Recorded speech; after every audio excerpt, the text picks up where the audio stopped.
നമ്മൾ നോക്കാൻ വേണ്ടിയിട്ട് പോകുന്നത് ക്യാപിറ്റൽ ഗെയിൻസ് എന്ന ചാപ്റ്ററാണ്. അപ്പോൾ നമ്മൾ ഇൻകം ടാക്സിൽ 5 ഹെഡ്സിൽ നമ്മളിപ്പോൾ ഇൻകം ഫ്രം സാലറി നോക്കി, ഇൻകം ഫ്രം ഹൗസ് പ്രോപ്പർട്ടി നോക്കി, income from business and profession നോക്കി. അതെല്ലാം നല്ല രീതിയിൽ മനസ്സിലായിട്ടുണ്ടെന്ന് ഞാൻ വിശ്വസിക്കുകയാണ്. ഇനി നമ്മുടെ 4ാമത്തെ ഹെഡാണ് ക്യാപിറ്റൽ ഗെയിൻ എന്ന് പറയുന്നത്. So profit or gains arising from the transfer of A capital asset made in A previous year are taxable as capital gains under the head of capital gain. അതായത് ഈ ഒരു ഹെഡിൻ്റെ അണ്ടറിൽ വരുന്ന ഐറ്റംസ് എന്തൊക്കെയാണെന്ന് വെച്ച് കഴിഞ്ഞാൽ, നമ്മുടെ റെലവൻറ്റ് പ്രീവിയസ് ഇയറിൽ ഏതെങ്കിലും ഒരു ക്യാപിറ്റൽ അസറ്റ് ട്രാൻസ്ഫർ ചെയ്തതിൻ്റെ ഭാഗമായിട്ട് നമുക്ക് ഉണ്ടായിട്ടുള്ള ഏതെങ്കിലും പ്രോഫിറ്റോ അല്ലെങ്കിൽ ഗെയിനോ ഉണ്ടെങ്കിൽ ആ ഒരു എമൗണ്ടാണ് ക്യാപിറ്റൽ ഗെയിൻ എന്നുള്ള ആ ഒരു ഹെഡിൻ്റെ അണ്ടറിൽ ഇൻക്ലൂഡ് ആയിട്ടുള്ളത്. So, the capital gain is chargeable to income tax if the following conditions are satisfied. ഇനി നമ്മൾ പറയാൻ പോകുന്ന ചില കണ്ടീഷൻസ് സാറ്റിസ്ഫൈ ആവുകയാണെങ്കിൽ ആ എമൗണ്ട് എല്ലാം തന്നെ ക്യാപിറ്റൽ ഗെയിൻ എന്ന് പറയുന്ന ആ ഒരു ഹെഡിൻ്റെ അണ്ടറിൽ ടാക്സ് പേ ചെയ്യാൻ ടാക്സബിൾ എന്ന് പറഞ്ഞിട്ടുള്ള ഒരു കാറ്റഗറിയിലേക്ക് വരും. അത് ഇൻകം ടാക്സിൻ്റെ അണ്ടറിൽ വരികയും ആ ഒരു ക്യാപിറ്റൽ ഗെയിൻ അങ്ങനെ നമുക്ക് കിട്ടിയിട്ടുള്ള ആ ഒരു വരുമാനത്തിൻ്റെ മുകളിൽ നമ്മൾ ടാക്സ് പേ ചെയ്യാൻ ബാധ്യസ്ഥരുമാകും. അപ്പോൾ ഇതെന്താണെന്ന് അറിയണ്ടേ, ഇത് എന്തിൻ്റെ അണ്ടറിലാണ് ഇത് വരിക, എന്തൊക്കെ ഐറ്റംസാണ് ഇതിൻ്റെ അണ്ടറിൽ വരാൻ നോക്കണം. അതായത് 1ാമത്തെ കണ്ടീഷൻ, അതൊരു ക്യാപിറ്റൽ അസറ്റ് ട്രാൻസ്ഫർ ചെയ്തിട്ടുള്ള ഒരു എമൗണ്ട് ആയിരിക്കണം നമുക്ക് കിട്ടുന്നത്. ക്യാപിറ്റൽ അസറ്റ് ട്രാൻസ്ഫർ ചെയ്തിട്ട് കിട്ടുന്ന പ്രോഫിറ്റോ ഗെയിനോ ആയിരിക്കണം. 2, assessee should transfer the capital asset. ആ അസറ്റ് അസസി ആയിരിക്കണം ട്രാൻസ്ഫർ ചെയ്തിരിക്കേണ്ടത്. അസസി ആരാന്നൊക്കെ ഇപ്പോൾ നിങ്ങൾക്ക് നന്നായിട്ട് അറിയുന്നുള്ള ഒരു കോൺസെപ്റ്റിലാണ് ഞാൻ പറയുന്നത് കേട്ടോ. Transfer of capital asset should take place during the previous year. നമ്മുടെ റെലവൻറ്റ് പ്രീവിയസ് ഇയറിലായിരിക്കണം ഈ ഒരു ക്യാപിറ്റൽ അസറ്റിൻ്റെ ട്രാൻസ്ഫർ നടന്നിരിക്കേണ്ടത്. And 4th one, there should be gain or loss on account of such transfer of capital asset.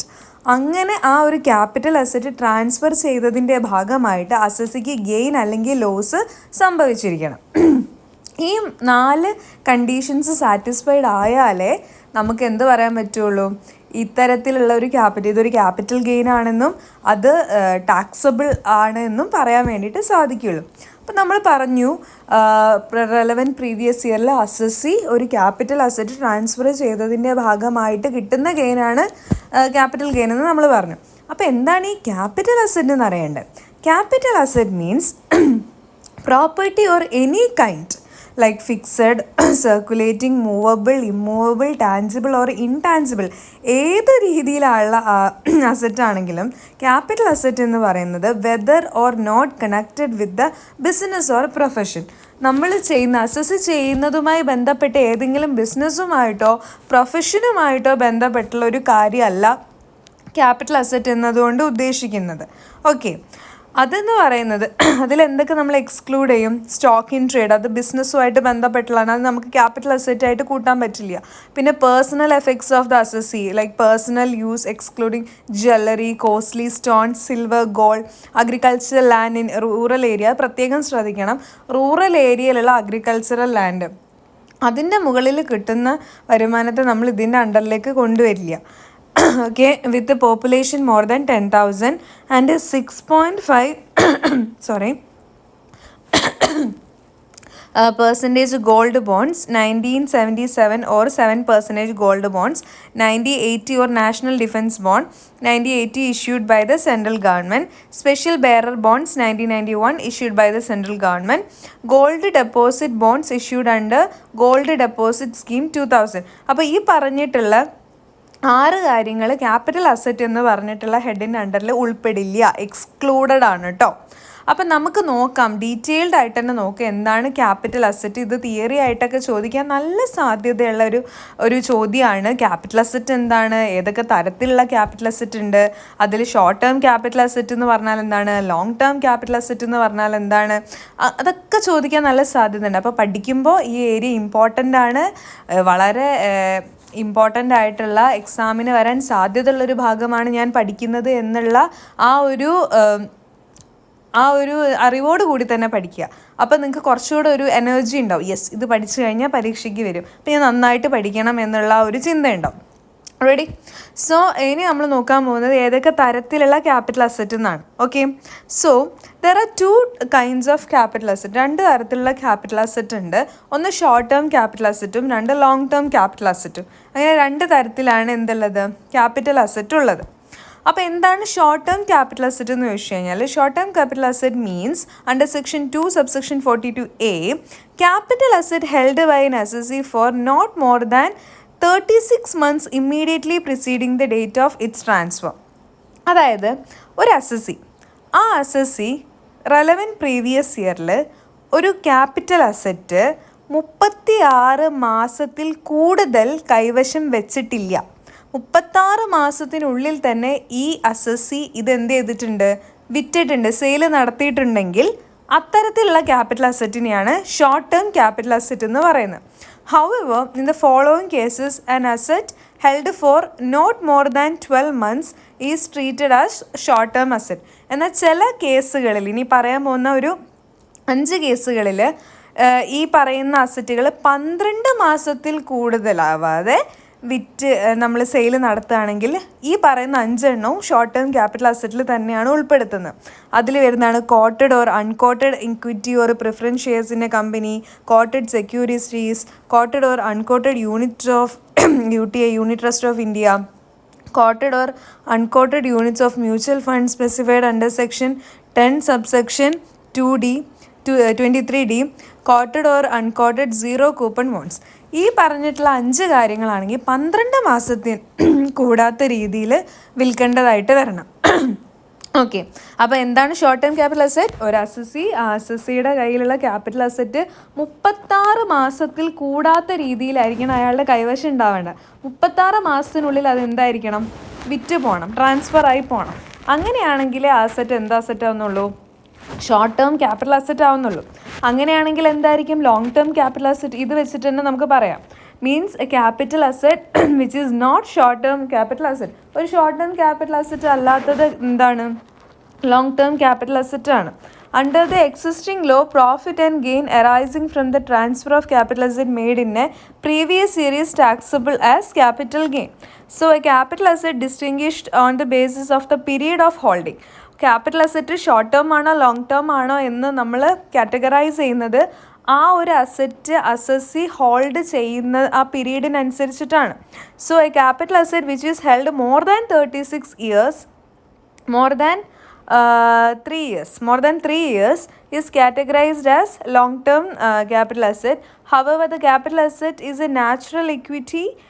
It's categorized as a long-term capital asset if it is held for than 1 year, more than 1 year. All capital asset other than long-term capital asset are termed as short-term capital asset. So, short-term capital asset എന്താണെന്ന് മനസ്സിലാക്കാം. Short-term capital asset അല്ലാത്ത എല്ലാം തന്നെ long-term capital asset ആണെന്ന് മനസ്സിലാക്കാം. Okay, അപ്പോൾ short term capital asset എന്ന് പറയുമ്പോൾ എന്താണ്, മോർ ദാൻ 36 മന്തിൻ്റെ ഉള്ളിൽ വിറ്റ് പോകുന്നതാണെങ്കിൽ അത് ഷോർട്ട് ടേം ക്യാപിറ്റൽ അസറ്റ് ആണ്. ഇനി അങ്ങനെയല്ല, നമ്മൾ നേരത്തെ പറഞ്ഞതുപോലെ 36 മന്തിന് ശേഷം ആണ് വിൽക്കുന്നതെങ്കിൽ അതെന്താണ്, ലോങ് ടേം ക്യാപിറ്റൽ അസറ്റാണ്. ക്ലിയർ അല്ലേ? ഇനി എന്താണ് ഈ ട്രാൻസ്ഫർ ഓഫ് ക്യാപിറ്റൽ അസറ്റ് എന്ന് ഉദ്ദേശിക്കുന്നത്? ഞാൻ കുറേ നേരം പറഞ്ഞു സെയിൽ എന്നൊക്കെ പറഞ്ഞു. എന്നാൽ സെയിൽ മാത്രമല്ല, ട്രാൻസ്ഫർ ഓഫ് ക്യാപിറ്റൽ അസറ്റ് എന്ന് പറയുമ്പോൾ അതിൽ സെയിൽ വരുന്നുണ്ട്, എക്സ്ചേഞ്ച് വരുന്നുണ്ട്, അതുപോലെ തന്നെ റിലിംഗ്വിഷ്മെൻറ്റ് വരുന്നുണ്ട്, അതായത് അസറ്റ് സറണ്ടർ ചെയ്യുന്ന കേസ് വരുന്നുണ്ട്. കേസുകളുടെ കാര്യത്തിലൊക്കെ അങ്ങനെ സംഭവിക്കാറുണ്ട്. പിന്നെ extinguishment of any right on asset, അതായത് അസറ്റിൻ്റെ മുകളിലുള്ള അവകാശം കുറയുന്ന കേസ് വരുന്നുണ്ട്. പിന്നെ കമ്പൽസറി അക്വിസിഷൻ ഓഫ് അസറ്റ് വരുന്നുണ്ട്. ഈ കേസിലൊക്കെ തന്നെ ഈ ക്യാപിറ്റൽ അസറ്റ് ട്രാൻസ്ഫർ ആവാമെന്നാണ് പറയുന്നത്. ഓക്കെ, ഇനി നമ്മൾ നോക്കാൻ പോകുന്നത് ഇതിൻ്റെ കുറച്ച് years of charging tax, chargeability to tax. Capital gains എന്ന് പറയുന്നത് generally charge to tax in the year in which transfer take place. ഏത് വർഷമാണോ ട്രാൻസ്ഫർ നടക്കുന്നത് ആ വർഷത്തേക്കായിട്ടാണ് ക്യാപിറ്റൽ ഗെയിൻ എന്ത് ചെയ്യുക, ചാർജ് ചെയ്യുക. അപ്പോൾ ലോങ് ടേം ക്യാപിറ്റൽ ഗെയിൻ്റെ കേസ് നോക്കുകയാണെങ്കിൽ long term capital gains if the assets like shares and securities are held by the assessee for a period of exceeding 12 months or 36 months in the case of other assets. Unit Trust of India units are specified mutual fund will now be eligible for treatment of long term capital asset. അതായത് ഈ ഒരു particular asset held by the assessee for a period of 12 or 36 മന്തിന് ശേഷമോ അല്ലെങ്കിൽ 12 മന്ത്സിന് ശേഷമായിട്ടാണ് വരുന്നതെങ്കിൽ, നമ്മൾ നേരത്തെ കുറച്ച് കേസുകൾ പറഞ്ഞല്ലോ, അതിൻ്റെ കേസിൽ 12 മന്ത്സിലാണ് വരുന്നതെങ്കിൽ അതിന് നമുക്ക് ലോങ് ടേം ക്യാപിറ്റൽ അസറ്റായിട്ട് കൺസിഡർ ചെയ്യാവുന്നതാണ്. നമ്മൾ ഓൾറെഡി പറഞ്ഞു. ഓക്കെ, ഇനി ഷോർട്ട് ടേം ക്യാപിറ്റൽ ഗെയിനും ലോങ് ടേം ക്യാപിറ്റൽ ഗെയിനും നമ്മൾ കമ്പ്യൂട്ട് ചെയ്യുന്ന മെത്തേഡ് ഒന്ന് നന്നായിട്ടൊന്ന് ശ്രദ്ധിക്കാം. ഷോർട്ട് ടേം ക്യാപിറ്റൽ ഗെയിൻ ആകുമ്പോൾ ആദ്യം നമ്മൾ കൺസിഡറേഷൻ എത്ര രൂപയ്ക്കാണ് ട്രാൻസ്ഫർ നടക്കുന്നതെന്നുള്ളത് ആദ്യം എഴുതുക. Find out the full value of consideration, അത് രണ്ടിലും ആദ്യം തന്നെ എഴുതുക. എന്നിട്ട് അതിൽ നിന്ന് ചില കാര്യങ്ങൾ നമ്മൾ എന്ത് ചെയ്യണം, കുറയ്ക്കണം, ഡിഡക്റ്റ് ചെയ്യണം. അത് ഷോർട്ട് ടേം ക്യാപിറ്റലിൻ്റെ കേസിൽ ക്യാപിറ്റൽ അസറ്റിൻ്റെ കേസിൽ വരികയാണെങ്കിൽ expenditure incurred wholly and exclusively in connection with such a transfer, ആ ഒരു പെർട്ടിക്കുലർ രണ്ടിലും ഉണ്ട് കേട്ടോ, ആ ഒരു പെർട്ടിക്കുലർ ട്രാൻസ്ഫറുമായി ബന്ധപ്പെട്ട് ഏതെങ്കിലും രീതിയിൽ എന്തെങ്കിലും ചിലവുകൾ വന്നിട്ടുണ്ടെങ്കിൽ, അങ്ങനെ നോക്കുകയാണെങ്കിൽ അതിൽ എന്തൊക്കെ വരും? ഒന്ന്, ആ ഒരു പെർട്ടിക്കുലർ അസറ്റ് ക്യാപിറ്റൽ അസറ്റ് വാങ്ങിക്കാൻ ആദ്യം നമ്മൾ കയ്യിൽ നിന്നൊരു മുതൽ മുടക്ക് ഉണ്ടാവുമല്ലോ, അതിനെയാണ് കോസ്റ്റ് ഓഫ് അക്വിസിഷൻ എന്ന് വരിക. പിന്നെ അതുമായി ബന്ധപ്പെട്ട് എന്തെങ്കിലും മെയിൻ്റെനൻസ്, അതിനെ കോസ്റ്റ് ഓഫ് ഇംപ്രൂവ്മെൻ്റ് എന്ന് പറയും. പിന്നെ പല സെക്ഷനുകളിലായിട്ട് കൊടുത്തിട്ടുള്ള exemption, like section 54B, 54D, 54G, 54GA, അങ്ങനെ എന്തെങ്കിലും എക്സംഷൻസ് ഉണ്ടെങ്കിൽ അത് നമ്മൾ എഴുതാം, ഉണ്ടെങ്കിൽ എഴുതിയാൽ മതി. എന്നിട്ട് നമ്മൾ എന്ത് കണ്ടുപിടിക്കുക, ഈ കോസ്റ്റ് ഓഫ് അക്വിസിഷനിൽ നിന്ന് ഈ ഡിഡക്ഷൻസ് എല്ലാം കുറച്ച് കഴിയുമ്പോൾ കിട്ടുന്ന വാല്യൂ ആണ് ഷോർട്ട് ടേം ക്യാപിറ്റൽ ഗെയിൻ എന്ന് പറയുന്നത്, ആദ്യത്തെ കേസ്. ഇനി രണ്ടാമത്തെ കേസ് ലോങ് ടേം ക്യാപിറ്റൽ ഗെയിൻ്റെ കേസ് എടുക്കുകയാണെങ്കിൽ ഇതേപോലെ ആദ്യം ആ ഒരു പെർട്ടിക്കുലർ അസറ്റ് വാങ്ങിക്കാൻ ഇടയായിട്ടുള്ള അതിൻ്റെ ഫുൾ വാല്യൂ ഓഫ് കൺസിഡറേഷൻ എഴുതാം. അതായത് വാങ്ങിക്കാനല്ല, വിറ്റപ്പോൾ നമുക്ക് കിട്ടിയിട്ടുള്ള വാല്യൂ എഴുതുക. അതിനെയാണ് വാല്യൂ ഓഫ് കൺസിഡറേഷൻ എന്ന് പറയുന്നത്. നമുക്ക് ആ ഒരു അസറ്റ് വിൽക്കുമ്പോൾ കിട്ടുന്ന വാല്യൂ. അതിൽ നിന്ന് ചില കാര്യങ്ങൾ ഇതിലും കുറയ്ക്കാനുണ്ട്. ഒന്ന്, ആ ഒരു പെർട്ടിക്കുലർ അസറ്റുമായി ബന്ധപ്പെട്ടിട്ട് നടക്കുന്ന കുറേ ഡിഡക്ഷൻസ് ആണ് കുറയ്ക്കാനുള്ളത്. അതിലൊന്നെന്ന് പറയുന്നത് expenditure incurred or wholly and exclusively in connection with ആ ട്രാൻസ്ഫർ. ആ ട്രാൻസ്ഫറുമായി ബന്ധപ്പെട്ട് ഏതെങ്കിലും രീതിയിൽ എന്തെങ്കിലും എക്സ്പെൻഡിച്ചർ വന്നിട്ടുണ്ടെങ്കിൽ അത് കുറയ്ക്കണം. രണ്ട്, ഇൻഡെക്സ്ഡ് കോസ്റ്റ് ഓഫ് അക്വിസിഷൻ, അതെങ്ങനെയാണ് കണ്ടുപിടിക്കുക എന്നുള്ളത് ഞാൻ ഡീറ്റെയിൽഡ് ആയിട്ട് തന്നെ ഇനി പറയുന്നുണ്ട്. ഇൻഡെക്സ്ഡ് കോസ്റ്റ് ഓഫ് അക്വിസിഷൻ കണ്ടുപിടിക്കുന്നു, അത് കുറയ്ക്കുന്നു. ആൻഡ് മൂന്ന്, ഇൻഡെക്സ്ഡ് കോസ്റ്റ് ഓഫ് ഇംപ്രൂവ്മെൻറ്റും കുറയ്ക്കണം, അതും നമ്മൾ കണ്ടുപിടിക്കുന്നത് എങ്ങനെയാണെന്ന് പറയുന്നുണ്ട്. ദെൻ ഫൈനലി നേരത്തെ പറഞ്ഞ പോലെയുള്ള ചില എക്സംഷൻസുകൾ, അതായത് section 54, 54B, 54D, 54EC, 54ED, 54F and 54G, 54GA, ഇത്രയും കാര്യങ്ങൾ എഴുതി വയ്ക്കുക. എന്നിട്ട് എന്ത് ചെയ്യുക, നമ്മളുടെ ആ വാല്യൂ ഓഫ് കൺസിഡറേഷനിൽ നിന്നും ഇത്രയും കാര്യങ്ങളുണ്ടല്ലോ, അതായത് ബി സെക്ഷനിൽ വരുന്ന അത്രയും ഡിഡക്ഷൻസ്, അത്രയും കുറച്ച് കഴിഞ്ഞാൽ കിട്ടുന്നതാണ് ലോങ് ടേം ക്യാപിറ്റൽ ഗെയിൻ എന്ന് പറയുന്നത്. ക്ലിയർ അല്ലേ? പിന്നെ ഈ ലോങ് ടേം ക്യാപിറ്റൽ ഗെയിനും ഷോർട്ട് ടേം ക്യാപിറ്റൽ ഗെയിനും തമ്മിലുള്ള ഡിഫറൻസ് ചോദിച്ചു കഴിഞ്ഞാൽ നമുക്ക് ആദ്യം ഷോർട്ട് ടേം ക്യാപിറ്റൽ ഗെയിൻ പറയാം, എന്നിട്ട് അതിന് ശേഷം ലോങ് ടേം പറയാം. ഷോർട്ട് ടേം ക്യാപിറ്റൽ ഗെയിൻ എന്ന് പറയുമ്പോൾ it arises out of the transfer of short term capital asset. Short term capital asset transfer ചെയ്യുന്നതിലൂടെ നമുക്ക് കിട്ടുന്ന ഒരു ഗെയിനാണ് ഷോർട്ട് ടേം ക്യാപിറ്റൽ ഗെയിൻ. അപ്പോൾ എന്തായിരിക്കും long term capital gain? It arises out of transfer of long term capital asset. Long term capital asset transfer ചെയ്തതിൻ്റെ ഭാഗമായിട്ട് നമുക്ക് കിട്ടുന്നതാണ് ലോങ് ടേം ക്യാപിറ്റൽ ഗെയിൻ. ഇനി ഷോർട്ട് ടേം ക്യാപിറ്റൽ ഗെയിനിൽ വരികയാണെങ്കിൽ rates applicable to all other incomes. എല്ലാ ഇൻകത്തിലേക്കും ഈ റേറ്റ് എന്താണ് നമുക്ക് അപ്ലൈ ചെയ്യാൻ പറ്റും. എന്നാൽ long term capital gain tax rate എന്ന് പറയുന്നത് 20% ആണ് എടുക്കണം. ഒന്ന് ശ്രദ്ധയോട് കൂടിയിട്ട് വെക്കുക. ലോങ് ടേം ക്യാപിറ്റൽ ഗെയിനിന് കിട്ടുന്ന അല്ലെങ്കിൽ ലോങ് ടേം ക്യാപിറ്റൽ ഗെയിൻ ആയിട്ട് കിട്ടുന്ന വാല്യൂവിൻ്റെ ടാക്സ് റേറ്റ് എന്ന് പറയുന്നത് 20%. പിന്നെ ഷോർട്ട് ടേം ക്യാപിറ്റൽ ഗെയിനിന് ഇൻഡെക്സിങ് നടക്കുന്നില്ല. ഇൻഡെക്സിങ് എന്നൊരു പരിപാടി ഷോർട്ട് ടേം ക്യാപിറ്റൽ ഗെയിൻസിന് മുകളിൽ ചെയ്യാറില്ല, ഷോർട്ട് ടേം ക്യാപിറ്റൽ അസറ്റിൻ്റെ മുകളിലും ചെയ്യാറില്ല. ആൻഡ് ലോങ് ടേം ക്യാപിറ്റൽ ഗെയിനിലേക്ക് വരികയാണെങ്കിൽ കോസ്റ്റ് ഓഫ് അക്വിസിഷനും കോസ്റ്റ് ഓഫ് ഇംപ്രൂവ്മെൻറ്റും ഇൻഡെക്സ് ചെയ്യും on the basis of the CII. പിന്നെ ഷോർട്ട് ടേം ക്യാപിറ്റൽ ഗെയിനിൽ no such option is available to STCA, short term capital അസറ്റിൻ്റെ മുകളിൽ അങ്ങനത്തെ ഒരു ഓപ്ഷനും അവൈലബിൾ അല്ല. എങ്ങനത്തെ? അത് നമ്മൾ ലോങ് ടേം പറയുമ്പോഴാണ് അത് മനസ്സിലാവുക എങ്ങനത്തെയാണ്. Long term capital asset is acquired before 1 April 1981. 1801 April 1 മുന്നെയാണ് ഈ ഒരു ലോങ് ടേം ക്യാപിറ്റൽ അസറ്റ് നമ്മൾ വാങ്ങിക്കുന്നതെങ്കിൽ then the fair market value of the asset as on 1st April 1981 is taken as the value of acquisition. അതായത് 1981 April മാസം 1-ാം തീയതിക്ക് മുന്നേ ആണ് നമ്മൾ ഈ ഒരു അസറ്റ് വാങ്ങിക്കുന്നതെങ്കിൽ ആ സമയത്തെ ഫെയർ മാർക്കറ്റ് വാല്യൂ ആയിരിക്കും നമ്മൾ ഈ ഒരു അസറ്റിൻ്റെ വാല്യൂ ഓഫ് അക്വിസിഷനായിട്ട് പരിഗണിക്കുക. എന്നാൽ ഷോർട്ട് ടേം ക്യാപിറ്റൽ ഗെയിനിൽ അങ്ങനത്തെ ഒരു ഓപ്ഷനും എടുക്കുന്നില്ല. Then short-term capital loss can be set off against the short-term capital gain or long-term capital gain. ഇപ്പോൾ ഷോർട്ട്-ടേം ക്യാപിറ്റൽ അസറ്റ് ട്രാൻസ്ഫർ ചെയ്യുന്നതിൻ്റെ ഭാഗമായിട്ട് നമുക്ക് ലോസ് ആണ് ഉണ്ടായെന്ന് വിചാരിക്കും. അങ്ങനെയാണെങ്കിൽ ആ ലോസ് നമുക്ക് വേറൊരു ഷോർട്ട് ടേം ക്യാപിറ്റൽ ഗെയിൻ വെച്ചിട്ട് അഡ്ജസ്റ്റ് ചെയ്യാൻ പറ്റും, അല്ലെങ്കിൽ ലോങ് ടേം ക്യാപിറ്റൽ ഗെയിൻ വെച്ചിട്ടും അഡ്ജസ്റ്റ് ചെയ്യാൻ പറ്റും.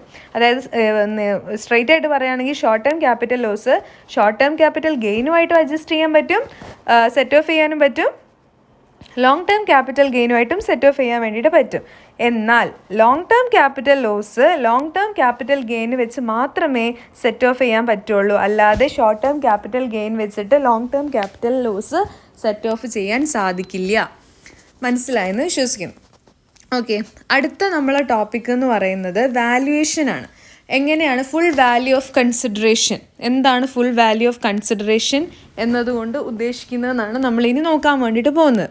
ഫുൾ വാല്യൂ ഓഫ് കൺസിഡറേഷൻ എന്ന് പറഞ്ഞാൽ മീൻസ് ആൻഡ് ഇറ്റ് ഇൻക്ലൂഡ്സ്, അതിൽ എന്തൊക്കെയാണ് വരിക എന്ന് വെച്ചാൽ the whole or complete sale price or exchange value of compensation including enhanced compensation received in respect of capital asset in transfer. അതായത് ഈ ക്യാപിറ്റൽ അസറ്റ് ട്രാൻസ്ഫർ ചെയ്യുന്നതിൻ്റെ ഭാഗമായിട്ട് അസസിക്ക് ലഭ്യമായിട്ടുള്ള ആ ഒരു തുകയുണ്ടല്ലോ, നമ്മൾ എന്തെങ്കിലും സാധനം വിറ്റാൽ നമുക്ക് ഒരു പൈസ കിട്ടുമല്ലോ, അതിനെയാണ് അതിൻ്റെ ഫുൾ വാല്യൂ ഓഫ് കൺസിഡറേഷൻ എന്ന് പറയുന്നത്. അപ്പോൾ ഫുൾ വാല്യൂ ഓഫ് കൺസിഡറേഷനിൽ നമ്മൾ ശ്രദ്ധിക്കേണ്ട ഒരു 4 കാര്യമുണ്ട്. ഒന്ന്, the consideration may be in cash or Kine, ഒന്നെങ്കിൽ അത് പൈസയായിട്ട് കിട്ടണം അല്ലെങ്കിൽ വേറെ ഏതെങ്കിലും രീതിയിൽ കിട്ടണം. And the consideration received in kind is valued it's fair market value. ഇനി പൈസയായിട്ടല്ല കിട്ടുന്നത്, വേറെ ഏതെങ്കിലും രീതിയിലാണ് കിട്ടുന്നതെങ്കിൽ അതിൻ്റെ മാർക്കറ്റ് വാല്യൂ എന്ത് ചെയ്യണം, മാർക്കറ്റ് വാല്യൂ കണ്ടുപിടിക്കണം. And it may be received or receivable, അത് ചിലപ്പം നമ്മളൊരു ട്രാൻസ്ഫർ നടത്തി കഴിഞ്ഞാൽ പണം അപ്പം കിട്ടാം, അല്ലെങ്കിൽ പിന്നീട് കിട്ടാം, ഫ്യൂച്ചറിൽ കിട്ടുന്ന രീതിയിലേക്ക് വെക്കാം. Then the consideration must be actual irrespective of its adequacy. Consideration എന്ന് പറയുന്നത് ആക്ച്വൽ ആയിരിക്കണം, അതിൻ്റെ ആഡിക്വസി അനുസരിച്ചിട്ട്, അതായത് ആഡ്വക്കേറ്റ് കറക്റ്റായിട്ട് അതിൻ്റെ വാല്യുവേഷനൊക്കെ നടത്തിയതിന് ശേഷം അത് ആക്ച്വൽ ആയിട്ടായിരിക്കണം അതിൻ്റെ കൺസിഡറേഷൻ നടക്കണം, ആക്ച്വൽ വാല്യൂലായിരിക്കണം കൺസിഡറേഷൻ നടക്കേണ്ടത്. അപ്പോൾ ഇത്രയും കാര്യങ്ങൾ അതുമായി ബന്ധപ്പെട്ടിട്ടൊന്ന് ശ്രദ്ധിക്കേണ്ടതായിട്ടുണ്ട്. പിന്നെ എന്താണ് കോസ്റ്റ് ഓഫ് അക്വിസിഷൻ എന്ന് മനസ്സിലാക്കണം. നമ്മളിപ്പോൾ ഒരു അസറ്റ് വിൽക്കുന്ന കാര്യമാണല്ലോ പറയുന്നത്, നമ്മൾക്ക് ഈ അസറ്റ് വിൽക്കണമെങ്കിൽ ആദ്യം നമ്മൾ ഈ അസറ്റ് വാങ്ങണ്ടേ, അല്ലെങ്കിൽ നമുക്ക് ഉണ്ടാവണ്ടേ. അപ്പോൾ ഈ ഒരു അസറ്റ് സ്വന്തമാക്കാൻ നമ്മുടെ കയ്യിൽ നിന്ന് കുറച്ച് ക്യാഷ് പോയിട്ടുണ്ടാവുമല്ലോ, അപ്പോൾ അതിന് നമുക്ക് കോസ്റ്റ് ഓഫ് അക്വിസിഷൻ എന്ന് പറയും. കോസ്റ്റ് ഓഫ് അക്വിസിഷന് ഷോർട്ടായിട്ട് COA എന്ന് പറയാറുണ്ട്. It means any capital expense at the time of acquiring capital asset under transfer, that is include purchase price, expense incurred up to acquiring date in form of registration, storage, etc., expenses incurred on completing transfer. In other words, cost of acquisition of an asset is the value for which it was acquired by the assessee.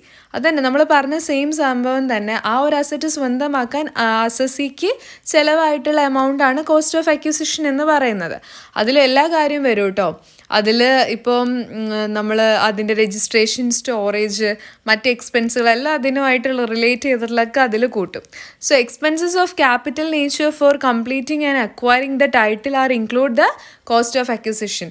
ആ ഒരു capital അസറ്റിൻ്റെ complete ആയിട്ടുള്ള ownership നമുക്ക് കിട്ടാൻ വേണ്ടിയിട്ട് നമ്മൾക്ക് ചിലവായിട്ടുള്ള ആ title കിട്ടാൻ വേണ്ടി നമുക്ക് ചിലവായിട്ടുള്ള എല്ലാ കാര്യങ്ങളും കോസ്റ്റ് ഓഫ് അക്വിസിഷൻ്റെ പാർട്ടായിട്ട് ഇൻക്ലൂഡ് ചെയ്യും. ക്ലിയർ അല്ലേ? അടുത്തൊരു ഹെഡിങ് ആണ് cost to the previous owner deem to be the cost of acquisition. അതായത് ഇവിടെ ഉദ്ദേശിക്കുന്നത് if the asset is acquired by an assessee in the following circumstances the cost of acquisition of the asset shall be deem to be the cost for which the previous owner of the property acquired.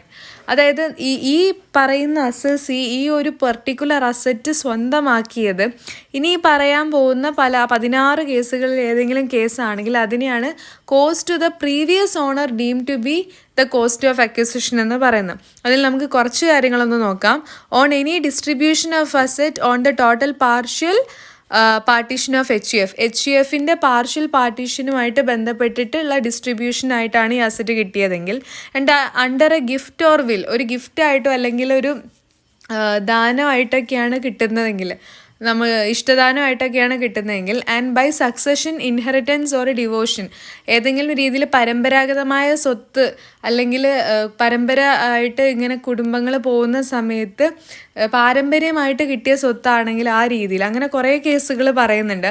അങ്ങനത്തെ കേസുകളിലാണ് ഇത് cost the previous owner deem to be the cost of acquisition. അങ്ങനത്തെ കേസുകളിലൊക്കെ ഈ ഒരു particular അസറ്റിൻ്റെ owner എന്ന് പറയുന്നത് ആ ഒരു പെർട്ടിക്കുലർ അസറ്റ് ആദ്യം കൈവശം വെച്ചിരുന്ന ആളാണ്. കോസ്റ്റ് ഓഫ് അക്വിസിഷൻ എന്ന് deem to be the cost of acquisition, cost of the previous ഓണറാണ് ഈ ഒരു കോസ്റ്റ് ഓഫ് അക്വിസിഷനായിട്ട് പരിഗണിക്കുന്നത്. അങ്ങനെ ഒരു 16ഓളം കേസുകൾ അവിടെ പറയുന്നുണ്ട്. That's fine. ഓക്കെ, ഇനി നമുക്ക് ഇമ്പോർട്ടൻ്റ് ആയിട്ട് അറിഞ്ഞിരിക്കേണ്ട ഒരു ടോപ്പിക്കിലേക്കാണ് പോകുന്നത്. That is cost of improvement. Cost of improvement എന്ന് പറയുന്നത് നമുക്ക് പ്രോബ്ലം ഏരിയയിൽ വളരെ അത്യാവശ്യമായിട്ടുള്ളൊരു കാര്യമാണ്. എങ്ങനെയാണ് കോസ്റ്റ് ഓഫ് ഇംപ്രൂവ്മെൻറ്റ് കാണുക? Cost of improvement is the capital expenditure incurred by the assessee for making any addition or improvement in capital asset. നമ്മൾ അക്വയർ ചെയ്തിട്ടുള്ള ക്യാപിറ്റൽ അസറ്റിൻ്റെ മുകളിൽ ഏതെങ്കിലും രീതിയിലുള്ള അഡീഷനോ ഇംപ്രൂവ്മെൻറ്റോ വരുത്താൻ വേണ്ടിയിട്ട് അസസിക്ക് ചിലവായിട്ടുള്ള എമൗണ്ടാണ് കോസ്റ്റ് ഓഫ് ഇംപ്രൂവ്മെൻറ്റ് എന്ന് പറയുന്നത്. It also includes any expenditure incurred in protecting or curing the title. ഇനി അങ്ങനെയല്ല, ഈ ഒരു പെർട്ടിക്കുലർ അസറ്റിൻ്റെ മുകളിലുള്ള ഇയാളുടെ അവകാശം പ്രൊട്ടക്റ്റ് ചെയ്യാൻ വേണ്ടിയിട്ട് ചിലവായ പൈസയാണെങ്കിൽ അതിനെ കോസ്റ്റ് ഓഫ് ഇംപ്രൂവ്മെൻറ്റ് എന്ന് പറയുന്ന ഹെഡിൻ്റെ അണ്ടറിൽ തന്നെയാണ് പരിഗണിക്കുക. In other words, cost of improvement includes all the expenditure which are included to increase the value of capital asset. അങ്ങനെയല്ല, നമുക്ക് ഇങ്ങനെയും പറയാം, ആ ഒരു പർട്ടിക്കുലർ ക്യാപിറ്റൽ അസറ്റിൻ്റെ വാല്യൂ ഇൻക്രീസ് ചെയ്യാൻ അസസിക്ക് ചിലവായിട്ടുള്ള എല്ലാ എക്സ്പെൻഡിച്ചറും ഈ ഒരു കോസ്റ്റ് ഓഫ് ഇംപ്രൂവ്മെൻറ്റിൻ്റെ അണ്ടറിൽ വരുന്നുണ്ട്. അപ്പോൾ ഇതെങ്ങനെയാണ് കണ്ടുപിടിക്കുകയെന്ന് വെച്ചാൽ വളരെ ഈസിയാണ്.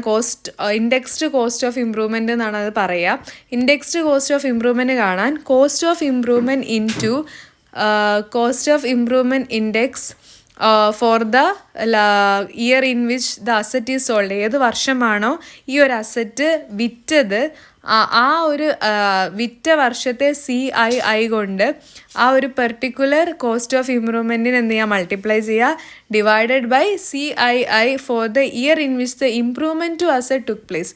ഏത് വർഷമാണോ ഈ ഒരു അസറ്റിൻ്റെ മുകളിൽ ഇംപ്രൂവ്മെൻറ്റ് നടത്തിയത്, ആ വർഷത്തെ CII കൊണ്ട് അതിനെ എന്ത് ചെയ്യുക, ഡിവൈഡ് ചെയ്ത് കഴിഞ്ഞാൽ നമുക്ക് ഇൻഡെക്സ്ഡ് കോസ്റ്റ് ഓഫ് ഇംപ്രൂവ്മെൻറ്റ് കണ്ടുപിടിക്കാം. സോ എങ്ങനെയാണ് ഇൻഡെക്സ്ഡ് കോസ്റ്റ് ഓഫ് ഇംപ്രൂവ്മെൻറ്റ് കാണുക? നമ്മളുടെ ഈ ഒരു പെർട്ടിക്കുലർ അസറ്റ് വിറ്റിട്ടുള്ള വർഷത്തെ CII ഡിവൈഡഡ് ബൈ വർഷത്തെ വിറ്റിട്ടുള്ള ആ ഒരു പെർട്ടിക്കുലർ വർഷത്തെ CII കൊണ്ട് കോസ്റ്റ് ഓഫ് ഇംപ്രൂവ്മെൻറ്റിനെ മൾട്ടിപ്ലൈ ചെയ്യുക, ഡിവൈഡഡ് ബൈ ആ ഒരു പെർട്ടിക്കുലർ അസറ്റ് എൻ്റെ മുകളിൽ ഇംപ്രൂവ്മെൻറ്റ് നടത്തിയിട്ടുള്ള വർഷത്തെ CII കൊണ്ട് അതിനെ ഡിവൈഡ് ചെയ്യുക. ഇത്രയും കാര്യങ്ങൾ ചെയ്ത് കഴിഞ്ഞാൽ നമുക്ക് കോസ്റ്റ് ഓഫ് ഇംപ്രൂവ്മെൻറ്റ് കണ്ടുപിടിക്കാവുന്നതേ ഉള്ളൂ. ക്ലിയർ അല്ലേ? പിന്നെ എന്താണ് ഈ എക്സ്പെൻഡിച്ചർ ഓൺ ട്രാൻസ്ഫർ എന്ന് ചോദിച്ചു കഴിഞ്ഞാൽ അത് ഒന്ന് അറിഞ്ഞിരിക്കുന്നത് നന്നായിരിക്കും. Expenditure include wholly or exclusively for the transfer of capital asset is called expenditure on transfer. ഈ ഒരു പർട്ടിക്കുലർ ട്രാൻസ്ഫർ നടത്താനായിട്ട് അസസിക്ക് ചിലവായിട്ടുള്ള ആ ഒരു എക്സ്പെൻഡിച്ചറിനെയാണ് എക്സ്പെൻഡിച്ചർ ഓൺ ട്രാൻസ്ഫർ എന്ന് പറയുന്നത്. ആ ഒരു amount it is fully deductible from the full value of consideration while calculating the capital gain. അത് നമ്മൾ നേരത്തെ പറഞ്ഞിരുന്നു. ഈ ഒരു പർട്ടിക്കുലർ അസറ്റിൻ്റെ ട്രാൻസ്ഫറുമായി ബന്ധപ്പെട്ടിട്ട് എന്തെങ്കിലും തരത്തിലുള്ള ചിലവുകൾ ഉണ്ടായിട്ടുണ്ടെങ്കിൽ അത് കംപ്ലീറ്റ് ആയിട്ട് വാല്യൂ ഓഫ് കൺസിഡറേഷനിൽ നിന്ന് എന്ത് ചെയ്യാം, കുറയ്ക്കാൻ വേണ്ടിയിട്ട് ഫുള്ളി ഡിഡക്റ്റബിൾ ആണെന്ന് പറഞ്ഞിട്ടുണ്ട്. അതിൽ ബ്രോക്കറേജ്, അതേപോലെ തന്നെ registration fee, cost of stamp, travelling expense, ഇതെല്ലാം നമുക്ക് അതിൽ ഉൾപ്പെടുത്താവുന്നതാണ്. ക്ലിയർ അല്ലേ? അപ്പോൾ നല്ലൊരു രീതിയിൽ അതൊന്ന് മനസ്സിലാക്കുക. പിന്നെ എക്സംഷൻസ് ഒന്ന് നോക്കി വയ്ക്കുന്നത് നന്നായിരിക്കും. അതായത് ക്യാപിറ്റൽ ഗെയിനിൽ നിന്ന് എന്തൊക്കെ നമുക്ക് ഒഴിവാക്കാം. എക്സംഷൻസ് ഉണ്ടാവും ചില കാര്യങ്ങളിൽ. Exemption capital gain arising on the transfer of property used for residence. അതായത് ഏതെങ്കിലും റെസിഡൻഷ്യൽ പർപ്പസിന് വേണ്ടിയിട്ടാണ് ഈ ഒരു ക്യാപിറ്റൽ ഗെയിൻ യൂസ് ചെയ്യുന്നത്. നമുക്കപ്പോൾ കുറച്ച് ക്യാപിറ്റൽ ഗെയിൻ കിട്ടി. എന്നാൽ അതിന് മുകളിൽ നമ്മൾ ടാക്സ് കൊടുക്കേണ്ടതായിട്ടുണ്ട്. പക്ഷേ ചില കാര്യങ്ങൾക്ക് വേണ്ടിയിട്ടാണ് നമ്മൾ ഈ ക്യാപിറ്റൽ ഗെയിൻ യൂസ് ചെയ്യുന്നതെങ്കിൽ അവിടെയൊക്കെ നമുക്ക് ചില എക്സംഷൻസ് ഉണ്ട്. അങ്ങനെയാണെങ്കിൽ നമുക്ക് അത്ര ടാക്സ് കൊടുക്കേണ്ടി വരില്ല. ഓക്കെ, അപ്പോൾ നമ്മൾ എമൗണ്ട് കുറയുമ്പോൾ കൊടുക്കുന്ന ടാക്സും കുറയും. അപ്പോൾ എന്താ സംഭവം എന്ന് വെച്ച് കഴിഞ്ഞാൽ, ഒന്ന്, ഈ ഒരു പെർട്ടിക്കുലർ ക്യാപിറ്റൽ ഗെയിൻ യൂസ് ചെയ്യുന്നത് റെസിഡൻഷ്യൽ പർപ്പസിന് വേണ്ടിയിട്ടാണ്. നമുക്ക് താമസിക്കാനൊക്കെ ഉള്ള ഒരു സൗകര്യത്തിന് വേണ്ടിയിട്ടാണ് ഈ ഒരു ക്യാപിറ്റൽ ഗെയിൻ യൂസ് ചെയ്യുന്നതെങ്കിൽ ഈ ഒരു എമൗണ്ട് എന്താവും? എക്സംപ്റ്റഡ് ആവും. The exemption is available only individual assessee. HUFനും കമ്പനിക്കൊന്നുമല്ല, ഇൻഡിവിജ്വൽ അസസിക്കാണ് ഈ ഒരു പെർട്ടിക്കുലർ എക്സംഷൻ അവൈലബിൾ ആവുക. And the exemption relate to the capital gains arising on the transfer of a residential house. ഈ എക്സംഷൻ എന്തുമായിട്ടാണ് റിലേറ്റ് ചെയ്യുന്നത് വെച്ചാൽ, to the capital gain arising on the transfer of a residential house. അതായത് ഒരു residential house ഒരാൾ വിറ്റു, അപ്പോൾ അയാൾക്ക് കുറച്ച് ക്യാപിറ്റൽ ഗെയിൻ ഉണ്ടായി. ആ ഗെയിന് ഇയാൾ വേറൊരു റെസിഡൻഷ്യൽ ആവശ്യത്തിന് വേണ്ടി തന്നെയാണ് യൂസ് ചെയ്യുന്നത്. അങ്ങനെയാണെങ്കിൽ അയാൾക്ക് ചില എക്സംഷൻസ് ഉണ്ട്. ഒന്ന് മനസ്സിലാക്കിയാൽ മതി. House property transferred was used four A residential purpose. അതായത് വിറ്റ സെയിൽ നടത്തിയിട്ടുള്ള അല്ലെങ്കിൽ ട്രാൻസ്ഫർ നടത്തിയിട്ടുള്ള അസറ്റ് ഉപയോഗിച്ചിരുന്നത് റെസിഡൻഷ്യൽ പർപ്പസിന് വേണ്ടിയിട്ടായിരുന്നു. അതൊന്ന്. Then house property was A long term capital asset. ആ ഹൗസ് പ്രോപ്പർട്ടി ഒരു ലോങ് ടേം ക്യാപിറ്റൽ അസറ്റ് ആയിരുന്നു. അതായത് മോർ ദാൻ 36 മന്തിൽ കൈവശം വെച്ചിട്ടുള്ള ഒരു കാര്യമായിരുന്നു.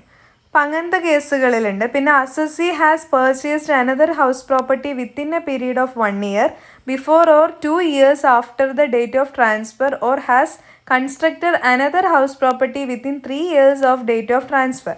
അതായത് വേറൊരു എക്സംഷൻ കിട്ടുന്നത് എങ്ങനെയാണെന്ന് വെച്ചാൽ, ഈ ഒരു അസസി ഈ ഒരു പർട്ടിക്കുലർ പ്രോപ്പർട്ടി അല്ലെങ്കിൽ ഹൗസ് പ്രോപ്പർട്ടി ട്രാൻസ്ഫർ ചെയ്തതിന് ശേഷം വേറൊരു ഹൗസ് പ്രോപ്പർട്ടി എന്ത് ചെയ്യാണ്? വാങ്ങിക്കുകയാണ്. Purchased another house property. അപ്പോൾ ഈ ഒരു ട്രാൻസ്ഫർ നടന്നതിൻ്റെ 1 വർഷം period 1 year before or 2 years after the date of transfer.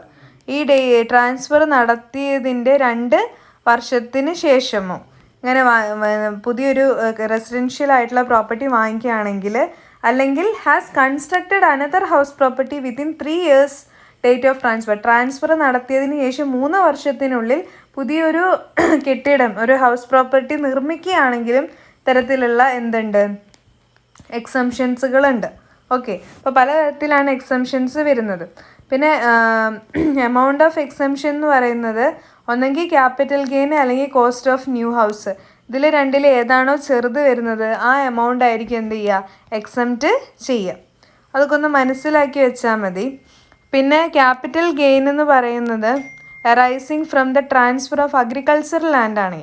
അങ്ങനത്തെ കുറച്ച് കാര്യങ്ങളൊക്കെ ഒന്ന് മനസ്സിലാക്കുക. Capital gain arising from the transfer of agricultural land. നമ്മളൊരു അഗ്രികൾച്ചറൽ ലാൻഡ് ട്രാൻസ്ഫർ വിറ്റതിന് ശേഷമാണ് നമുക്ക് ക്യാപിറ്റൽ ഗെയിൻ കിട്ടുന്നത്, അല്ലെങ്കിൽ അതിലൂടെ കിട്ടുന്ന ക്യാപിറ്റൽ ഗെയിൻ ആണെങ്കിൽ, any capital gain arising on the transfer of agricultural land situated in urban area is exempt subject to the following condition.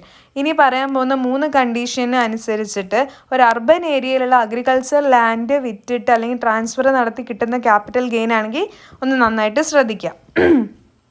The agriculture land is owned by an individual or HUF. ആ agriculture land ഒന്നെങ്കിൽ ഒരു individual അല്ലെങ്കിൽ HUF ആയിരിക്കണം on ചെയ്തിരിക്കണം, അതിൻ്റെ ഉടമസ്ഥത ഉണ്ടാവേണ്ടത്. Then the agriculture land was in the 2 years immediately preceding the date of transfer being used either by assessee or his parent or HUF for agricultural purpose. അപ്പോൾ ഈ ഒരു അഗ്രികൾച്ചർ ലാൻഡ് എങ്ങനെയായിരിക്കണം? Was in the 2 years immediately preceding. ഈ transfer നടത്തുന്ന ആ ഒരു ടൈമിൻ്റെ 2 വർഷം മുമ്പ് ഈ ഒരു പെർട്ടിക്കുലർ ഇൻഡിവിജ്വലോ അല്ലെങ്കിൽ HUFO ഈ ലാൻഡ് അഗ്രികൾച്ചറൽ പർപ്പസിന് വേണ്ടിയിട്ടായിരിക്കണം ഉപയോഗിച്ചിരിക്കേണ്ടത്. Then third one, the assessee has purchased within a period of 2 years from the date of transfer any other land for agricultural purpose. ഈ അസസി എന്ത് ചെയ്തിരിക്കണം?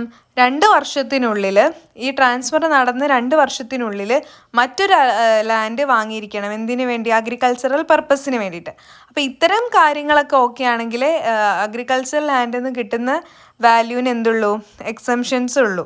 ഇതൊന്നും പാലിച്ചിട്ടില്ലെങ്കിൽ കംപ്ലീറ്റ് എമൗണ്ടിനും എന്ത് കൊടുക്കേണ്ടി വരും, ടാക്സ് പേ ചെയ്യേണ്ടതായിട്ട് വരും. ഇനി capital gain compulsory acquisition of land and building. ചില കേസുകളിൽ ലാൻഡ് അല്ലെങ്കിൽ ബിൽഡിംഗ് കമ്പൽസറി അക്വിസിഷൻ നടക്കും പല കാര്യങ്ങൾക്ക് വേണ്ടിയിട്ട്. അപ്പം അങ്ങനെ കിട്ടുന്ന ക്യാപിറ്റൽ ഗെയിൻ ആണെങ്കിൽ എന്തൊക്കെ കാര്യങ്ങളാണ്, എക്സംഷൻസ് ഉണ്ടോ, എന്തൊക്കെ കാര്യങ്ങൾ ഓക്കെ ആണെങ്കിലാണ് എക്സംഷൻസ് ഉള്ളതെന്നൊക്കെയാണ് ഇനി നോക്കുന്നത്. So this exemption is available to all categories of tax payers. ഇതിനങ്ങനെ ഇൻഡിവിജ്വൽ HUF എന്നുള്ള വകതിരിവൊന്നുമില്ല. ഇതെല്ലാ ടാക്സ് പേയേഴ്സിനും അപ്ലൈ ചെയ്യാവുന്ന കാര്യമാണ്.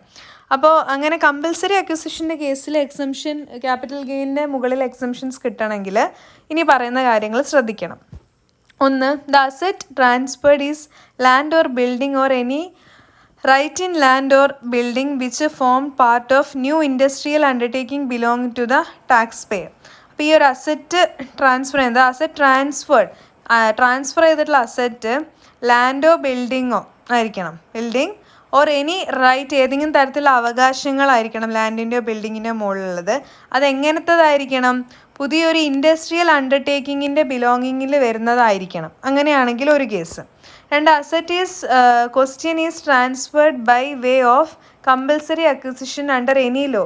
ഏതെങ്കിലും ലോയുടെ കീഴിൽ അസറ്റിനുമായി ബന്ധപ്പെട്ടുള്ള ഒരു question is transferred, asset in question is transferred by the way of compulsory acquisition by any law.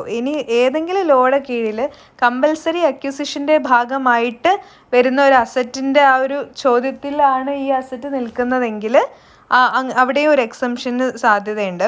And the asset in question was used for the purpose of industrial undertaking at least for 2 years immediately before the date of compulsory acquisition.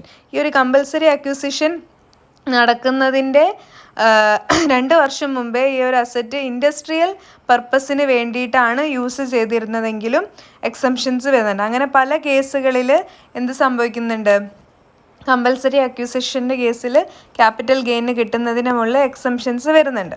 അപ്പോൾ അതൊക്കെ ഒന്ന് മനസ്സിലാക്കി വയ്ക്കുക. പിന്നെ വരുന്നൊരു ഏരിയയാണ് investment in financial asset. Financial അസറ്റുകൾ ഉണ്ടല്ലോ, അപ്പോൾ നമ്മൾക്ക് കിട്ടിയിട്ടുള്ള ഈ ക്യാപിറ്റൽ ഗെയിൻ ഏതെങ്കിലും ഫിനാൻഷ്യൽ അസറ്റുകളിലാണ് നമ്മൾ ഇൻവെസ്റ്റ് ചെയ്യുന്നതെങ്കിൽ ചില എക്സംഷൻസ് നമുക്ക് കിട്ടും.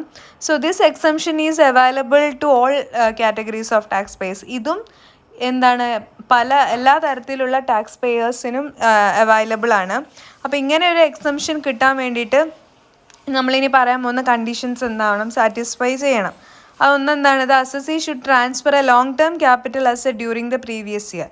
റെലവൻറ്റ് പ്രീവിയസ് ഇയറിൽ അസസി ട്രാൻസ്ഫർ ചെയ്തിരിക്കേണ്ടത് ലോങ് ടേം ക്യാപിറ്റൽ അസറ്റ് ആയിരിക്കണം. ഷോർട്ട് ടേം ക്യാപിറ്റൽ അസറ്റിൽ നിന്ന് കിട്ടുന്ന ഗെയിന് യൂസ് ചെയ്തിട്ട് ഇത് ചെയ്തിട്ട് കാര്യമില്ല. ആ ഗെയിന് എന്തിൽ നിന്ന് തന്നെയായിരിക്കണം, long term capital asset transfer ചെയ്തിട്ട് കിട്ടുന്ന ഗെയിന് തന്നെ ആയിരിക്കണം. 2. The assessee should invest the whole or part of the capital gain in long-term specified asset. അതായത് ഇങ്ങനെ കിട്ടുന്ന ലോങ് ടേം ക്യാപിറ്റൽ അസറ്റ് വിറ്റിട്ട് കിട്ടിയിട്ടുള്ള ഈ ഒരു എമൗണ്ട് മുഴുവനായിട്ടോ അല്ലെങ്കിൽ ഭാഗികമായിട്ടോ സ്പെസിഫൈഡ് അസറ്റുകളിലായിരിക്കണം അസസ് എന്ത് ചെയ്യേണ്ടത്, ഇൻവെസ്റ്റ് ചെയ്യേണ്ടത്. അപ്പോൾ എന്താണ് ഈ സ്പെസിഫൈഡ് അസറ്റ് എന്ന് വെച്ചാൽ ചോദിക്കാറുണ്ട്. എന്താണ് സ്പെസിഫൈഡ് അസറ്റ്? സ്പെസിഫൈഡ് അസറ്റ് എന്ന് വെച്ചാൽ ബോണ്ട്സ് റെഡീമബിൾ ആഫ്റ്റർ 3 years, 3 വർഷത്തിന് ശേഷം റെഡീമബിൾ ആവുന്ന ബോണ്ടുകളിൽ, അല്ലെങ്കിൽ issued on after 2007 April 1, 2007 April 1 ശേഷം ഇഷ്യൂ ചെയ്തിട്ടുള്ള ബോണ്ടിൽ, അല്ലെങ്കിൽ issued by National Highway Authority of India NHAI issue ചെയ്തിട്ടുള്ള ബോണ്ട്, അല്ലെങ്കിൽ rural electrification corporation limited issue ചെയ്തിട്ടുള്ള ബോണ്ടുകളിൽ. അപ്പോൾ ഇത്രയും കേസുകളിലാണ് ഇൻവെസ്റ്റ് ചെയ്യുന്നതെങ്കിൽ എക്സംഷൻസ് കിട്ടുന്നതായിരിക്കും. അപ്പോൾ അതൊന്ന് മനസ്സിലാക്കി വെക്കുക. പിന്നെ ഇൻവെസ്റ്റ്മെൻറ്റ് ഇൻ ടു റെസിഡൻഷ്യൽ ഹൗസിൻ്റെ വാല്യൂ കണ്ടുപിടിക്കാൻ, എമൗണ്ട് ഓഫ് എക്സംഷൻ എത്രയാണെന്ന് കണ്ടുപിടിക്കാൻ, കോസ്റ്റ് ഓഫ് ന്യൂ ഹൗസ്, പുതിയ വീടിൻ്റെ വില ഇൻറ്റു കിട്ടിയ ക്യാപിറ്റൽ ഗെയിൻ ഡിവൈഡഡ് ബൈ മൊത്തത്തിലുള്ള നെറ്റ് കൺസിഡറേഷൻ, എത്രയായിരുന്നു എമൗണ്ട് നമുക്ക് കൺസിഡറേഷനായിട്ട് കിട്ടി. ഇത് ചെയ്ത് കഴിഞ്ഞാൽ ഇൻവെസ്റ്റ്മെൻറ്റ് ഇൻറ്റു റെസിഡൻഷ്യൽ ഹൗസ് എത്രയാണെന്ന് കണ്ടുപിടിക്കാൻ വേണ്ടിയിട്ട് സാധിക്കും. ക്ലിയർ? ഇനി നമുക്ക് ഒരു പ്രോബ്ലം നോക്കാം. പ്രോബ്ലം ചെയ്യുമ്പോഴാണ് കുറച്ചുകൂടെ ഒരു ക്ലാരിറ്റി ഉണ്ടാവുക ഓരോ കാര്യത്തിലും. ഓക്കെ, നല്ല രീതിയിൽ തന്നെ അത് നമുക്കൊന്ന് മനസ്സിലാക്കി തന്നെ ചെയ്യാം. റെഡിയല്ലേ? അപ്പോൾ തിയറി പറഞ്ഞതൊക്കെ ഇമ്പോർട്ടൻ്റ് ആയിട്ടുള്ള കാര്യങ്ങളൊക്കെ പറഞ്ഞിട്ടുണ്ട്. അത് നല്ല രീതിയിൽ തന്നെ മനസ്സിലാക്കുക. എന്താണ് ക്യാപിറ്റൽ അസെറ്റ്, എന്താണ് ലോങ് ടേം ക്യാപിറ്റൽ അസെറ്റ്, എന്താണ് ഷോർട്ട് ടേം ക്യാപിറ്റൽ അസെറ്റ്, എന്താണ് കൺസിഡറേഷൻ, എല്ലാ കാര്യങ്ങളും ഒന്ന് നോക്കി വയ്ക്കും. സോ ക്വസ്റ്റ്യൻ ഇങ്ങനെയാണ്: mister Vishal sold his residential house four ₹4,50,000 in November 2012. Mister Vishal അദ്ദേഹത്തിൻ്റെ റെസിഡൻഷ്യൽ ഹൗസ്, അദ്ദേഹം താമസിച്ചിരുന്ന വീട് 4,50,000 രൂപയ്ക്ക് 2012 നവംബറിന് വിറ്റു. Indexed cost of this house എന്ന് പറയുന്നത് 1,80,000 ആണ്. And he paid 3% of sale as commission to broker. നടത്തിയ സെയിലിൻ്റെ 3% ബ്രോക്കറിന് കമ്മീഷനായിട്ട് കൊടുത്തു. He purchased another house on 26 January. 2013 ജനുവരി 26 അദ്ദേഹം പുതിയൊരു വീട് എന്ത് ചെയ്തു, വാങ്ങിച്ചു, പർച്ചേസ് ചെയ്തു. ₹2 lakh, 2 ലക്ഷത്തിനാണ് ആ വീട് വാങ്ങിച്ചത്. ക്വസ്റ്റ്യൻ ഇതാണ്: compute his capital gain for the assessment year 2013-14. 2013-14 assessment ഇയറിൽ അദ്ദേഹത്തിൻ്റെ ക്യാപിറ്റൽ ഗെയിന് കാൽക്കുലേറ്റ് ചെയ്യാനാണ് പറയുന്നത്. അപ്പോൾ അതിന് വേണ്ടിയിട്ട് നമ്മൾ എന്ത് ചെയ്യണം, ഇതുപോലെ ഒരു ഹെഡിങ് എഴുതുക. Computation of capital gain for the assessment year 2013-14 heading കൊടുക്കുക. 3 കോളം വരയ്ക്കുക. 2 എമൗണ്ട് കോളം, ഒരു പെർട്ടിക്കുലേഴ്സ് കോളം. അതിൽ പെർട്ടിക്കുലേഴ്സ് കോളം കുറച്ച് സ്പേസ് ഉണ്ടായിക്കോട്ടെ, എമൗണ്ട് കോളം കുറച്ച് ചെറുതാണെങ്കിലും കുഴപ്പമില്ല. എമൗണ്ട് കോളം വരയ്ക്കുന്ന രണ്ടും ഈക്വൽ സ്പേസിൽ വരയ്ക്കുക. ഓക്കെ, ഈക്വൽ വിഡ്ത്തിൽ വരയ്ക്കുക. അതിൽ ആദ്യം എഴുതേണ്ടത് particulars, selling price of the house. ആ വീട് വിറ്റ തുക എത്രയ്ക്കാണ് ആ വീട് വിറ്റത്, നമ്മളോട് ആദ്യം തന്നെ പറയേണ്ടത് 4,50,000 രൂപയ്ക്കാണ് ആ വീട് വിറ്റത്. അതിൽ നിന്ന് ബ്രോക്കറേജ് കുറയ്ക്കുക. അതായത് ആ വിൽപ്പന നടത്താനായിട്ട് നമുക്ക് കുറേ ചിലവുകൾ വന്നിട്ടുണ്ടല്ലോ, എക്സ്പെൻഡിച്ചർ ഓൺ ദ ട്രാൻസ്ഫർ, അതൊക്കെ കുറയ്ക്കുക. അതെന്തൊക്കെ വന്നിട്ടുണ്ട്? ഒന്ന് ബ്രോക്കറേജ്, 13,500 ബ്രോക്കറേജ് ഉണ്ട്. 13,500 എങ്ങനെയാണ് കിട്ടിയത്? 4,50,000 3%. ഓക്കെ, അപ്പോൾ നമുക്ക് ആ ഒരു വാല്യൂ നമ്മൾ എന്ത് ചെയ്യണം, കുറയ്ക്കണം. പിന്നെ ഇൻഡെക്സ്ഡ് കോസ്റ്റ് എത്രയാണെന്ന് പറഞ്ഞിട്ടുണ്ട്. എത്രയാണ്? 1,80,000. അപ്പോൾ ആ ഒരു 2 എമൗണ്ടും എന്ത് ചെയ്യുക, കുറയ്ക്കുക. അത് കുറച്ച് കഴിയുമ്പോൾ നമുക്ക് കിട്ടുന്നതാണ് long term capital gain 2,56,500. Okay, അപ്പോൾ 4,50,000 നിന്നും 13,500 1,80,000 കുറയ്ക്കുക. അതായത് 13,500 1,80,000 കൂടി കൂട്ടിയാൽ 1,93,500 രൂപ. അത് അങ്ങോട്ട് കുറയ്ക്കുക. അപ്പോൾ നമുക്ക് 2,56,500 രൂപ കിട്ടും.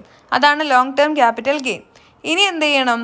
കോസ്റ്റ് ഓഫ് ന്യൂ ഹൗസ്, പുതിയ വീട് വാങ്ങിക്കാൻ ചിലവായ തുകയുണ്ടല്ലോ 2 ലക്ഷം, അതും കൂടി കുറയ്ക്കുക. അത് നമുക്ക് എന്താണ്, എക്സംപ്റ്റ് ചെയ്യാൻ പറ്റും. അതുകൊണ്ടാണ് അത് കുറയ്ക്കുന്നത്. അപ്പം നമുക്ക് കുറയ്ക്കുമ്പോൾ കിട്ടുന്ന 56,500 രൂപയാണ് നമ്മൾ എന്ത് ചെയ്യേണ്ടത്, ടാക്സബിൾ ക്യാപിറ്റൽ ഗെയിനായിട്ട് എടുക്കണം. അതിൻ്റെ മുകളിൽ നമ്മൾ എന്ത് കൊടുത്താൽ മതി? ടാക്സ് കൊടുത്താൽ മതി.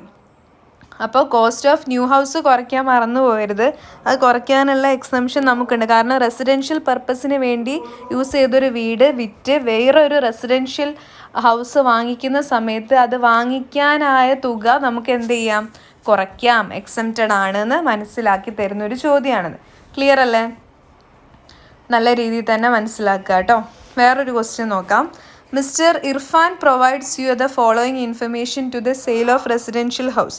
മിസ്റ്റർ ഇർഫാന് അയാളുടെ റെസിഡൻഷ്യൽ ഹൗസ് വിറ്റതിൻ്റെ ഭാഗമായിട്ടുള്ള ചില ഇൻഫർമേഷൻസ് ആണ് നമുക്ക് തന്നിട്ടുള്ളത്. എന്താ ചോദ്യം? Calculate his capital gain for the assessment year 2013-14. അയാളുടെ ക്യാപിറ്റൽ ഗെയിന് കണ്ടുപിടിക്കാനാണ് പറയുന്നത്. അപ്പോൾ എന്തൊക്കെ information? Home purchased in January 1989. ഈ ഹൗസ് പർച്ചേസ് ചെയ്തിട്ടുള്ള വാല്യൂ 4,83,000 രൂപയാണ്. Sold the house in August 2012. 2012 ഈ വീട് വിറ്റതിൻ്റെ കിട്ടിയിട്ടുള്ള വാല്യൂ 30 ലക്ഷം രൂപ. ഓക്കെ, സോൾഡ് ദ ഹൗസ് 2012 വിറ്റപ്പോൾ കിട്ടിയത് 30 ലക്ഷമാണ്. Purchased another residential house in November 2012. 2012 മറ്റൊരു വീട് വാങ്ങിച്ചു 2 ലക്ഷം രൂപയ്ക്ക്. എന്നിട്ട് കിട്ടിയിട്ടുള്ള വരുമാനം ഗെയിൻ എന്ത് ചെയ്തു? Purchased another invested in bond issued by NHAI ബോണ്ടിൽ എന്ത് ചെയ്തിട്ട് NHAI ഇഷ്യൂ ചെയ്തിട്ടുള്ള ബോണ്ടിൽ ഇൻവെസ്റ്റ് ചെയ്തിട്ടുണ്ട്. എത്ര രൂപ? 1 ലക്ഷം രൂപ. And the cost of inflation index 1988-89 161 ആണ്. 2012-13 അത് 852 ആണ്. ചില കേസിലൊക്കെ നമുക്ക് ഈ ഇൻഫർമേഷനൊക്കെ വെറുതെ തരും കേട്ടോ, ഒരാവശ്യമില്ലാതെ തരും. ചില സിറ്റുവേഷനിൽ നമ്മളത് യൂസ് ചെയ്യുകയും വേണം, ഇൻഡെക്സ് ചെയ്യുകയും വേണം. ഓക്കെ, അപ്പോൾ നമുക്ക് തുടങ്ങാം. വളരെ ഇമ്പോർട്ടൻ്റ് ആയിട്ടുള്ള ഒരു ചോദ്യമാണ്. ഇത്തരത്തിലുള്ള ചോദ്യങ്ങൾ വരാനുള്ള സാധ്യതയുണ്ട്. ഓക്കെ, അപ്പം നല്ല രീതിയിൽ തന്നെ അത് മനസ്സിലാക്കുക. ഓക്കെ, നല്ല രീതിയിൽ തന്നെ മനസ്സിലാക്കുക. ഓക്കെ, അപ്പോൾ അതിന് ഇതേപോലെ computation of capital gain for the assessment ഇയർന്ന് നല്ല ഹെഡിങ് കൊടുക്കുക. എന്നിട്ട് പെർട്ടിക്കുലർ കോളോ എമൗണ്ട് കോളോ എടുക്കുക. ഓക്കെ, അപ്പോൾ പെർട്ടിക്കുലർ കോളത്തിൽ ഫസ്റ്റ് എഴുതേണ്ടത് 2012 നടന്നിട്ടുള്ള സെയിൽസ് പ്രൊസീഡിങ്സ് ആണ് ഫസ്റ്റ് എഴുതേണ്ടത്. അപ്പോൾ നമുക്ക് എത്ര രൂപയാണ് കിട്ടിയത്? 2012 നടന്നിട്ട് നമുക്ക് കിട്ടിയത് 30 ലക്ഷം രൂപയാണ്. നമുക്കല്ല, ഇർഫാന് കിട്ടിയത്. അപ്പോൾ സെയിൽ ഓഫ് അസെറ്റ് ഓഗസ്റ്റ് 2012 എന്ന് പറഞ്ഞിട്ട് ഔട്ടർ കോളത്തിൽ 30 ലാക്ക് എഴുതാം. എന്നിട്ട് അതിൻ്റെ ഇൻഡെക്സ്ഡ് അക്വിസിഷൻ അതിൽ നിന്ന് കുറയ്ക്കുക. ഇൻഡെക്സ്ഡ് അക്വിസിഷൻ എത്രയാണ്? 4,83,000 ഇൻറ്റു 852 ഡിവൈഡഡ് ബൈ 161. ഇതെങ്ങനെയാണ് ചെയ്തതെന്ന് വെച്ച് കഴിഞ്ഞാൽ, ഹൗസ് പർച്ചേസ് ചെയ്തില്ലേ, ഹൗസ് പർച്ചേസ് ചെയ്ത വാല്യൂ, ആ വാല്യൂ 4,83,000 ഇൻറ്റു ആ ഒരു പർട്ടിക്കുലർ ഇയർ, അതായത് 2012-13 ആ ഒരു വർഷത്തെ എന്ത് ചെയ്യണം, എപ്പോഴാണോ ഈ ഒരു അസറ്റ് സെയിൽ ചെയ്തത് ആ ഒരു വർഷത്തെ ഇൻഡെക്സ് ഡിവൈഡഡ് ബൈ 88-89 ഇൻഡെക്സിനെ കൊണ്ട് അത് ഡിവൈഡ് ചെയ്യും. നമ്മൾ നേരത്തെ അത് പറഞ്ഞിട്ടുണ്ട്. അങ്ങനെ ചെയ്ത് കഴിയുമ്പോൾ കിട്ടുന്ന വാല്യൂ ആണ് 25,56,000. അതിൽ നിന്ന് ആ എമൗണ്ട് കുറയ്ക്കുക. 30 ലാക്കിൽ നിന്ന് 25,56,000 കുറയ്ക്കുമ്പോൾ നമുക്ക് കിട്ടുന്ന വാല്യൂ ആണ് 4,44,000 ക്യാപിറ്റൽ ഗെയിൻ. അതിനുശേഷം നമുക്ക് എന്ത് ചെയ്യണം? എക്സംഷൻസ് ലെസ് ചെയ്യണം. എക്സംഷൻസ് എന്ന് പറയുമ്പോൾ നമ്മൾ വാങ്ങിച്ചിട്ടുള്ള വീടിൻ്റെ വാല്യൂ എത്രയാണ്? Purchased another residential house in November 2012 എന്ന് പറയണം, അത് 2 ലാക്ക്. പിന്നെ നമ്മളോട് പറയുന്നത് ഒരു 1 ലാക്ക് റുപ്പീസ് NHA ഇഷ്യൂ ചെയ്തിട്ടുള്ള ബോണ്ടിൽ ഇൻവെസ്റ്റ് ചെയ്തിട്ടുണ്ട്, അതും കുറയ്ക്കുക. 2 ലാക്കും 1 ലാക്കും 4,44,000 കുറയ്ക്കുമ്പോൾ നമുക്ക് കിട്ടുന്ന 1,44,000 ആണ് 1,44,000 ആണ് ടാക്സബിൾ ക്യാപിറ്റൽ ഗെയിൻ എന്ന് പറയുന്നത്. അപ്പോൾ ഇങ്ങനെ ഒരു ചോദ്യം മസ്റ്റായിട്ട് പഠിക്കണം, വളരെ ഇമ്പോർട്ടൻ്റ് ആണ്, വെരി വെരി ഇമ്പോർട്ടൻറ്റ്. ഇങ്ങനത്തെ ഒരു പ്രോബ്ലം ഒന്ന് നന്നായിട്ട് തന്നെ ചെയ്ത് പഠിക്കുക. എങ്ങനെയാണ് കോസ്റ്റ് ഓഫ് അക്വിസിഷൻ കാണേണ്ടതെന്നൊക്കെ വളരെ പ്രോപ്പറായിട്ട് തന്നെ തിയറിയിൽ പറഞ്ഞിട്ടുണ്ട്. അതൊന്ന് അപ്ലൈ ചെയ്യുന്ന ഒരു ഏരിയയും കൂടിയാണിത്. ഓക്കെ, റെഡി അല്ലേ? നല്ല രീതിയിൽ തന്നെ പഠിക്കാം. All the very best.